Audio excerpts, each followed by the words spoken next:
Et avant de commencer donc et de parler du retour d'Hervé Guéquière et Stéphane Taponi, on va parler football. Alors qu'elle débute pour certains, les vacances sont déjà terminées pour les joueurs du LOSC. Les Dogs ont repris l'entraînement au domaine de Luchin ce matin avec les 4 nouvelles recrues du Mercato. Alors, les arrivées de Dimitri Payet, Silvio, Rony Rodelin, Vincent Enyema étaient déjà confirmées. Et aujourd'hui, Benoît Pedretti a été officiellement présenté à la presse. Le milieu auxerrois vient de s'engager pour 3 ans au LOSC. Il remplace Yohan Cabaye qui s'est envolé à Newcastle en Angleterre. Je vous propose d'écouter les 4 nouveaux Dogs au micro de nos reporters, Élise Derbaumet et Jimmy Ocheon. Projet sportif d'élite, qui est un projet très intéressant pour tout joueur. Cette qualité de jeu aussi où voilà, tout le monde a envie de jouer dans cette équipe qui joue au ballon, qui prend beaucoup de plaisir. D'avoir fait ce choix-là, niveau footballistique, c'est quelque chose de bien. Surtout vu le palmarès que Lille est en train de construire. J'ai envie de faire partie du projet. La Champions League est un rêve, j'y ai participé une fois. Donc j'ai vraiment envie de faire partie de ce projet et porter une médaille française autour du cou à la fin de la saison.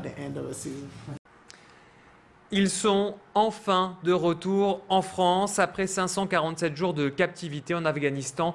Hervé Guéquière et Stéphane Taponi ont atterri à Villacoublay ce matin sur le tarmac de l'aéroport militaire. Les 2 journalistes de France 3 ont été accueillis par leur famille et Nicolas Sarkozy. Ensuite, ils ont répondu aux multiples questions des nombreux journalistes sur place. Nos confrères de France 3 ont exprimé leur joie et leur soulagement.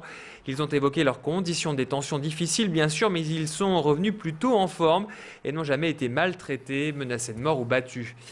Bien sûr, Hervé Guéquière, originaire de Marcq-en-Barœul, a affirmé qu'il passait 23h45 sur 24 enfermé, généralement séparé de Stéphane.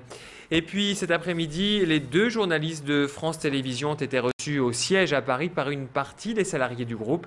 Hervé Guéquière est revenu sur les risques qu'il avait soi-disant pris sur le terrain. Le journaliste a démenti ces allégations. Il a affirmé qu'aucun risque inconsidéré n'avait été pris.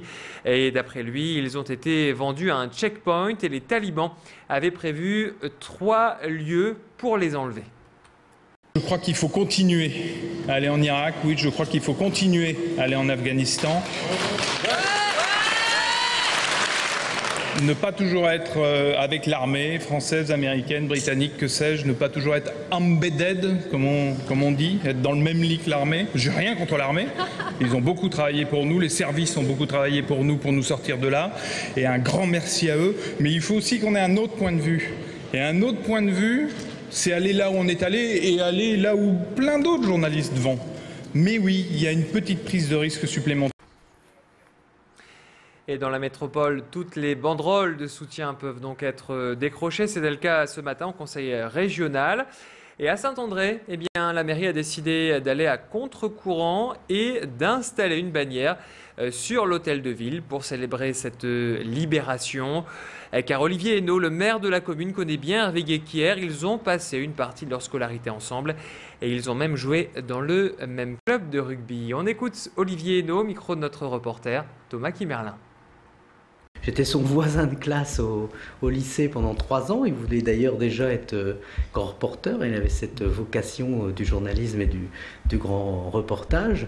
Donc ils sont aujourd'hui libérés. Il faut fêter cet événement dignement. C'est ce qu'on a voulu faire parce qu'on s'est mobilisé dès le début pour leur libération. Et puis aussi parce qu'ils sont devenus tous les 2, et puis leurs accompagnateurs également bien sûr, ils sont devenus un symbole du droit à l'information.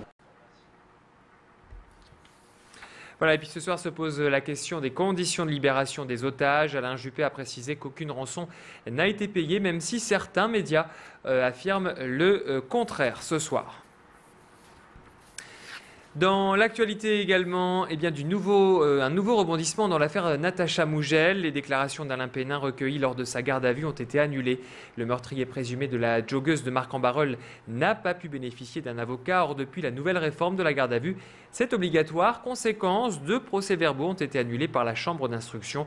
D'après l'avocat de la famille Mougel, ce rebondissement n'aura que peu de conséquences sur la procédure en cours. Je vous rappelle qu'Alain Pénin avait avoué avoir enlevé et tué Natacha Mougel alors qu'elle effectuait un jogging sur le chemin du Bruck à Marcq-en-Barœul en septembre 2010.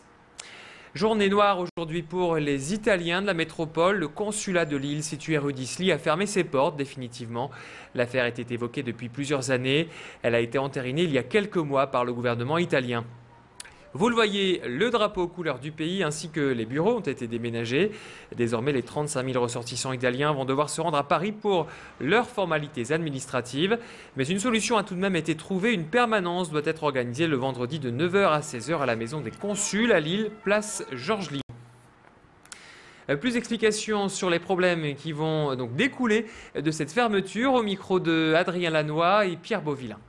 Le consulat ne se limitait pas aux tâches, disons, exclusivement administratives, mais avait une présence aussi sociale importante. Il y a surtout parmi les personnes âgées, il y a beaucoup d'Italiens âgés dans la région, puisqu'ils sont issus d'une immigration ancienne, enfin, qui remonte aux années 60, 50, 60 du XXe siècle. Et ces gens âgés qui ont du mal à se déplacer vers Paris, qui ne maîtrisent pas les outils informatiques, etc., ils vont avoir du mal à avoir l'assistance sociale qu'ils étaient habitués à avoir du consulat.